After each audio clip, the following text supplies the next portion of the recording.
எங்க பாட்டி செய்கிறதுலே எங்க எல்லாருக்குமே ஃபேவரட்டான ஒரு டிஷ்ஷுனா இந்த மிளகா பொடி தான். இதுதான் இன்னைக்கு நம்ம எப்படி செய்யறது எங்க பாட்டியோட ஸ்டைல்லே பார்க்க போறோம். தோசை, இட்லி, பழைய சோத்துக்கு, சாம்பாருக்கு, ரசத்துக்கு எல்லாத்துக்கும்.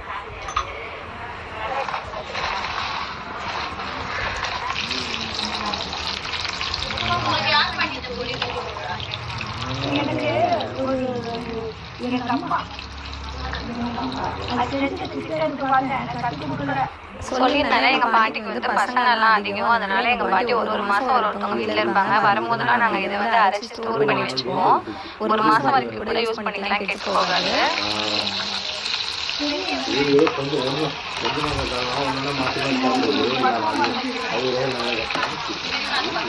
என்னதான் வந்துட்டு நம்ம ஹோட்டல்ல வாங்கி சாப்பிட்டாலும் இப்ப நிறைய சாப்பிட்டு இந்த மாதிரி நம்மளோட பாட்டி நம்மளோட